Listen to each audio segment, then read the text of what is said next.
Hello दोस्तों, कैसे आप सब। तो कल एक दुखद घटना हो गई थी हमारे रिश्ते में। मेरी जो ननद है उनकी ससुर जी एक्सपायर हो गए थे। वैसे बुज़ुर्ग थे और काफ़ी टाइम से बीमार भी चल रहे थे और हॉस्पिटलाइज थे। तो कल उनकी हॉस्पिटल में डेथ हो गई थी। तो मेरे हस्बैंड आज सुबह सुबह निकल गए उनके अंतिम संस्कार में। और वैसे तो 9 बजे, 9:30, सवा 9 बजे तक निकल जाते हैं ऑफ़िस, पर आज सुबह सुबह निकल गए। और उसके बाद मेरा बेटा भी निकल गया स्कूल। तो मुझे बहुत बेकार लग रहा था आज, पता नहीं क्यों सुबह से ही मतलब घर सूना सूना। और हर दिन जाते हैं पर आज बेकार ही लग रहा है क्योंकि बहुत काफ़ी सुबह निकल गए वो। और वैसे मेरे हस्बैंड लोग 3 भाई हैं, अपनी बहनें नहीं हैं। और दूसरे ताऊ जी, चाचा ताऊ की बेटी हैं, तो उनकी वो सगी जैसे ही हैं। तो वहाँ निकले हैं। और बाकी मैंने काम वाम भी कर लिया है, पर मेरा बिल्कुल भी मन नहीं था काम करने में। मैंने अभी शॉर्ट भी बनाए हैं 1-2, फिर भी आज बिल्कुल सूना सूना लग रहा है मुझे घर। बाकी दिन भी होता है पर आज और भी सूना लग रहा है।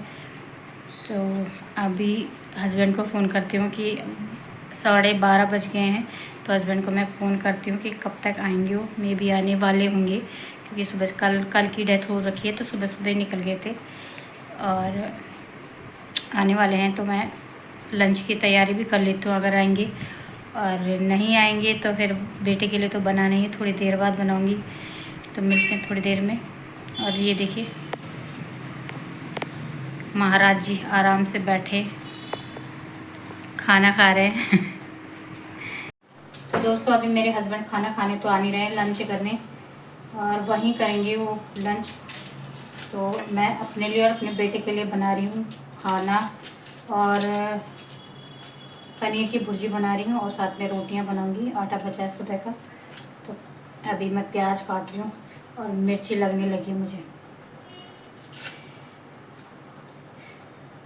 2:15 बज गए हैं और 2:30 बजे मेरा बेटा आ जाता है।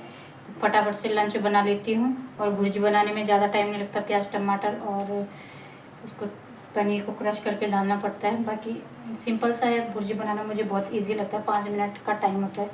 तो फटाफट से लंच बना लेती हूँ और फिर देखती हूँ हस्बैंड कब तक आते हैं। मैं भी निकल गई होंगी वहाँ से लंच करके।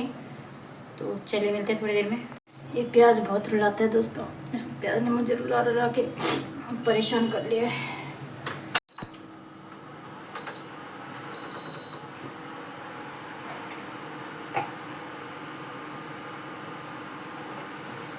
तो दोस्तों मैं खाली बैठी थी तो मैंने सोचा घी बना लिया जाए। थोड़ा सा मलाई क्रीम जमा हो गई थी, मलाई जमा हो गई थी। तो मैं अभी बना ली हूँ मलाई का घी, और इसके बाद बनाऊँगी मैं लंच। मेरा बेटा स्कूल से आ चुका है, और ये इसके जूते पड़े हैं यहाँ पे, और यहाँ पे स्कूल के कपड़े पड़े हैं इसके, ठीक है। और खुद बाथरूम में जाके बैठ गया है। तो ऐसा किस किस के बच्चे करते हैं कि स्कूल से आके ऐसे ही फेंक देते हैं बैग, जूते, सब कुछ। अब मुझे लगाने पड़ रहे हैं इसको, मानता नहीं कितना बोल बोल के भी। पनीर की भुर्जी तैयार हो चुकी है और मैं बनाऊंगी इसके बाद रोटी। वंश भी आने वाला है तो आप भी इंजॉय कीजिए। 4 बज रहे हैं, 5:30 हो गए, और एक पढ़ाई कर रहे हैं। और हमारे बगल में ट्यूशन पढ़ाती है हमारी पड़ोसी, और वहाँ पे एक बेटा आता है, बिल्कुल छोटा है, और हर दिन जब भी आता है रोते रोते आता है, रोते रोते। और मेरे बेटे को बहुत चिढ़ होती है कि तो छोटे छोटे बच्चों को क्यों भेज देते हो ट्यूशन, क्योंकि मेरा बेटा 9th में और ट्यूशन नहीं जाता है ना। और उसको बहुत चिढ़ होती है कि ये घर में क्यों नहीं पढ़ाती है, बेचारे पे कितना लोड दिया है, पहले स्कूल जाओ फिर ट्यूशन जाओ। और मे भी वो उठ के आया होगा।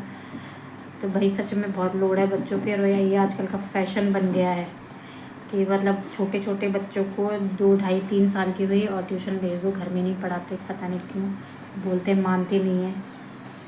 और मेरे बेटे को तो होती है बहुत चिढ़। मेरे हस्बैंड आए वहाँ से लगभग 4:30 बजे, और उसके बाद उन्होंने SIR जो फॉर्म भर रहे हैं वो देख रहे हैं कि कैसे कैसे भरना है। उसके फॉर्म लेके आए हैं तो वो भर रहे हैं यहाँ पे। तो दोस्तों मैंने उबाले हैं ये राजमा, और आज मैं डिनर में बनाने वाली राजमा। और ये घर से आई हैं, मेरी मम्मी ने भेजी हैं, खेत के, अपने खेत की हैं ये गांव वाली राजमा है। हमारे अपने खेत की नहीं, गांव वाले खेत की है, मेरी मायके से आई हैं। तो आज के मेरे छोटे से ब्लॉग में बस इतना ही। और मैं इसके साथ बनाऊंगी रोटी, राइस थोड़ा सा, क्योंकि मेरे हस्बैंड को चावल चाहिए और हम दोनों खाते हैं रोटियां। हम लगभग रोटियां ही खाते हैं, मैं और मेरा बेटा, और मेरे हस्बैंड को पसंद है चावल। तो आज के छोटे से ब्लॉग में बस इतना ही। मिलते हैं अगले ब्लॉग में, तब तक के लिए bye, take care, good night.